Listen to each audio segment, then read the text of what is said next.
안녕하십니까. 뉴스데스크 강원입니다. 3년 전 석탄공사 태백 장성광업소에서 광부 1명이 숨지는 사고가 있었습니다. 사고 이후 석탄공사 사장이 공기업 대표로는 처음으로 중대재해처벌법 위반 혐의로 기소됐는데 1심에서 무죄 판결을 받았습니다. 조규환 기자가 보도합니다.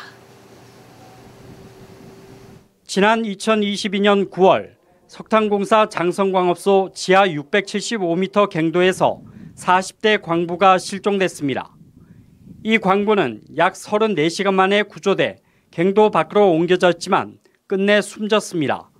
채탄 과정에서 석탄과 물이 많이 섞인 죽탄이 갑자기 밀려 내려와 광부가 변을 당한 것으로 파악됐습니다. 앞서 맨 앞에 있었던 부장은 그 대피에 전달을 하고 소속장인 부장은 대피 과정에서 죽탄 밀림이 발생이 돼서 죽탄에 휩쓸려서 지금 묻힌 걸로 확인이 되는데, 이 사고로 당시 원경환 석탄공사 사장과 안전관리 직원 2명이 중대재해처벌법과 광산안전법 위반 혐의 등으로 재판에 넘겨졌습니다. 검찰은 이들 3명에 대해 갱도 안의 배수 조치를 제대로 하지 않는 등 안전 조치를 이행하지 않았다고 판단했습니다. 공기업 대표가 중대재해처벌법 위반 혐의로 기소된 전국의 첫 사례였습니다. 관련자들은 혐의 사실을 부인했지만 검찰은 원 전 사장에게 징역 2년 6개월 등 3명 모두에게 징역형을 구형했습니다. 대한석탄공사 측엔 벌금 2억 5천만 원을 구형했습니다. 하지만 1심 재판부는 원 전 사장이 경영 책임자로서 한 조치들을 살펴보면 중대재해처벌법에 따른 의무를 위반했다고 보기 어렵다며 무죄를 선고했습니다. 나머지 관계자 2명도 안전 의무를 불이행했다고 보기 어려워 무죄를 선고했다고 밝혔습니다. 이에 대해 원 전 사장은 안전조치 의무사항을 모두 이행했다고 거듭 강조하고 고인의 생명을 지켜주지 못해 유족에게 사죄의 말씀을 드린다고 밝혔습니다. MBC 뉴스 조규환입니다. 강원도 미래의 먹거리 수소산업 육성을 위한 동해 삼척 수소 특화단지 추진단이 출범했습니다. 특화단지 내 인프라 구축과 연구개발, 기업 유치, 인재 양성 등 전주기 지원을 위한 산학 연관 협력 체계가 본격 가동됩니다. 박은지 기자입니다. 지난해 11월 포항과 함께 국내 1호로 지정된 동해 삼척 수소 특화단지 조성을 위한 강원도 추진단이 본격 출범했습니다. 강원도와 동해시, 삼척시, 강원테크노파크 실무 전담팀이 꾸려졌고 총괄 기반, 연구개발 등 3개 분과가 구성됐습니다. 수소 저장 운송 클러스터 기반이 조성되는 동해 북평 제2일반 산업단지는 산업진흥센터와 안전성 시험센터 등의 건립을 위한 부지 매입이 완료됐습니다. 현재 건축 설계가 진행 중이고 내년 3월쯤 첫 삽을 뜰 예정입니다.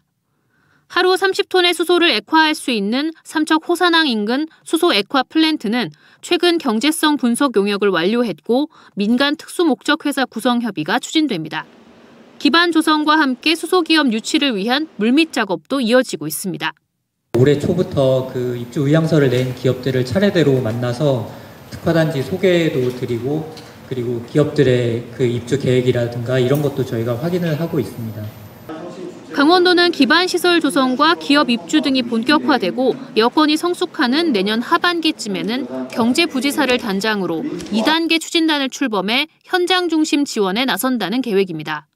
내년 하반기나 아니면 조금 더 이후라든가 그때는 저희 강원도 조직도 지금 팀으로 돼 있는데 시군, TP 할 것 없이 다 단지 내로 저희가 입주를 해서 전문가들은 수소산업 선점 경쟁이 치열한 상황에서 강원도만의 특색을 갖추는 것이 가장 중요하다고 강조했습니다.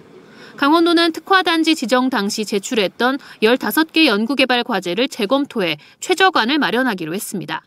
보령, 인천, 경남, 최근에는 밀양도 관행각 수소충전 기반 구축을 시작을 했고요.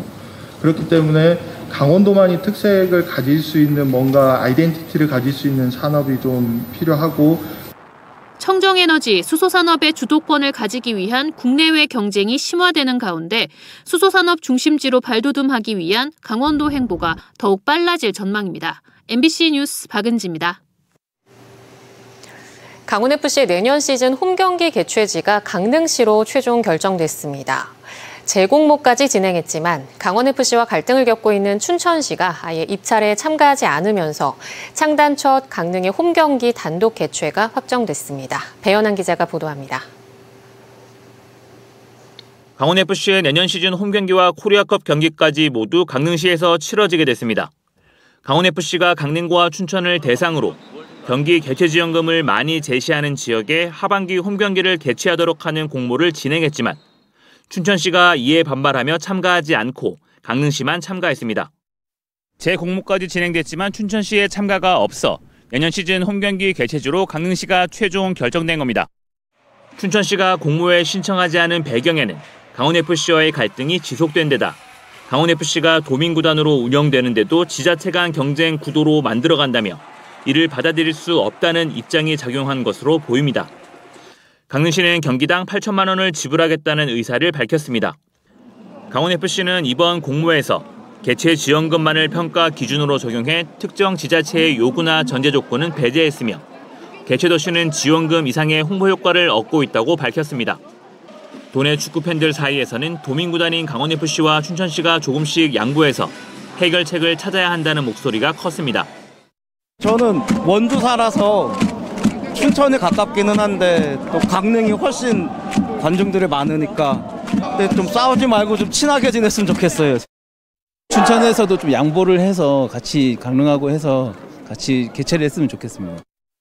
강원FC의 홈경기가 강릉에서만 열리게 되면서 장단점이 뚜렷해질 것으로 예상됩니다.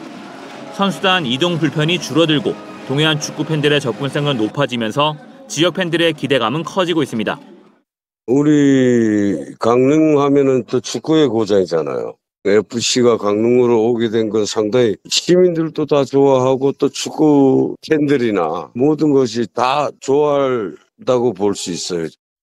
하지만 영서 지역 축구 팬들은 강원FC 경기 관람이 쉽지 않을 전망이어서 강원FC와 춘천시의 갈등 해결 문제가 과제로 남게 됐습니다.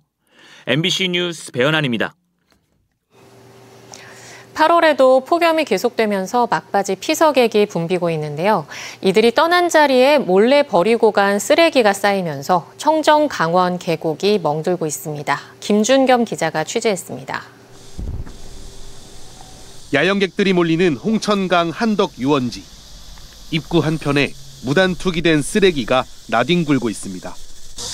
뒤죽박죽 섞인 재활용 쓰레기와 음식물 사이에서 코를 찌르는 듯한 악취가 진동합니다.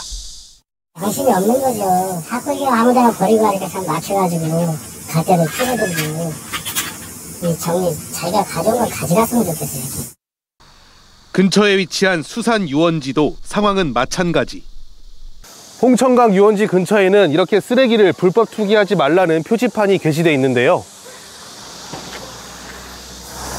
하지만 표지판 내용이 무색할 만큼 이렇게 쓰레기가 뒤죽박죽 섞여 있는 모습입니다.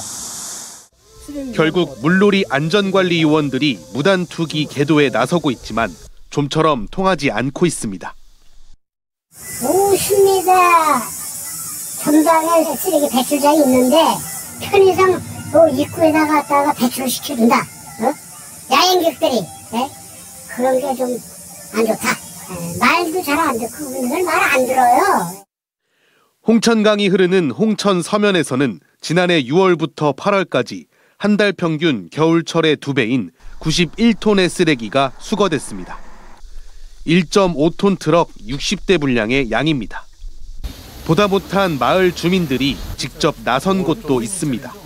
물놀이 명소인 춘천 지암리와 원평리에서는 주민들이 아침부터 나와 쓰레기를 줍고 분리수거까지 합니다. 아유 많지요. 아주 뭐 100배 많지요. 동풍가래는 저 겨울에 안 가니까는. 근데 그때 와서 좀 버리는 사람들이 있는데 우리가 시작을 해야만 그때 그걸 치우는 거야 이제 한꺼번에 다.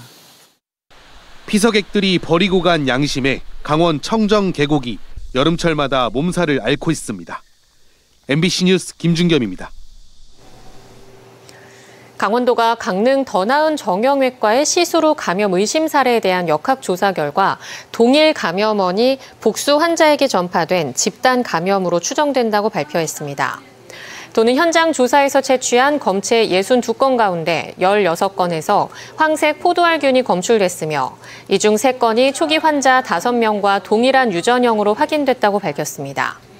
이에 더해 지난 6, 7월 사이 시술받은 663명을 대상으로 건강 모니터링을 실시한 결과 이상 증상자 23명이 확인된 가운데 17명이 입원 치료 중이고 5명은 퇴원했으며 사망자 1명에 대해서는 감염과의 인과관계를 조사하고 있습니다.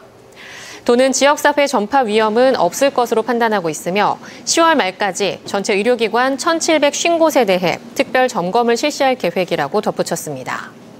한편 저희 MBC 강원 영동은 시청자의 알 권리 확보와 다른 의료기관의 직간접적인 피해 예방 등을 위해 해당 의원명을 공개하기로 결정했음을 알려드립니다. 불법 정치 자금을 받았다는 의혹이 제기된 권성동 국회의원의 의원직 사퇴를 촉구하는 기자회견이 오늘 권성동 의원 강릉 사무실 앞에서 열렸습니다. 내란청산 사회 대개혁 강원 비상행동은 오늘 오전 기자회견을 열고 지난달 권 의원이 대북 송금 검찰 로비 관련 48억 원을 받았다는 녹취가 공개된 데 이어 최근엔 통일교에서 1억 원의 정치 자금을 받았다는 의혹이 제기됐다며 권 의원은 당장 의원직을 사퇴하고 특검 수사에 성실히 임하라고 주장했습니다. 이들은 권성동 국회의원의 의원직 제명을 요구하는 두 번째 국민동의청원을 할 거라며 스스로 물러나지 않으면 국민의힘으로 처벌당할 거라고 경고했습니다. 강릉 오봉저수지 저수율이 25.4%까지 떨어지면서 강릉시가 가뭄재해 대책본부를 가동합니다. 강릉시는 강릉 오봉저수지 저수율이 오늘 기준 25.4%까지 떨어지고 내일이면 25% 미만으로 내려갈 것이 확실시됨에 따라 오늘자로 김홍규 강릉시장을 본부장으로 하는 재해대책본부를 가동한다고 밝혔습니다. 재해대책본부 가동과 동시에 홍재정 수장과 배수지, 도수관로의 가압류를 현재 85% 수준에서 80%로 더 낮추고 비상급수 지원과 농업용수 제한 확대 등 각종 대책을 동시에 시행하기 시작했습니다. 강릉시는 오봉저수지 저수율이 15%까지 떨어지면 강원도와 농어촌공사 등 관계 기관들과 함께 재난 상황실을 운영할 계획입니다. 올여름 도내 83개 해수욕장이 운영되고 있는 가운데 이번 주말 대부분의 해수욕장들이 폐장합니다. 강원도 글로벌 본부에 따르면 강릉과 동해 삼척 고성지역 해수욕장 62곳이 오는 17일 일제히 폐장하고 속초와 양양 지역 21곳은 오는 24일 폐장합니다. 어제까지 도내 해수욕장에는 688만여 명의 피서객이 찾아 지난해 같은 기간에 627만여 명보다 9.7% 늘었습니다. 특히 강릉 지역 해수욕장이 16.8%, 동해 16.2%, 양양은 10.6% 늘었지만 삼척 지역 해수욕장은 오히려 피서객이 1.6% 감소한 것으로 나타났습니다. 올해 강릉 경포해수욕장 야간 이용객이 지난해보다 3배가량 늘어난 것으로 나타났습니다. 강릉시가 지난달 26일부터 8월 9일까지 15일간 밤 9시까지 연장 운영한 결과 모두 3만여 명의 피서객이 야간 해수욕장을 이용해 지난해보다 3배가량 늘었다고 밝혔습니다. 강릉시는 야간 개장 기간 동안 안전요원과 청소인력 등을 전진 배치해 안전하고 깨끗한 해수욕장으로 만들 수 있었다고 자평했습니다. 강원 뉴스 마칩니다. 시청해주신 여러분 고맙습니다.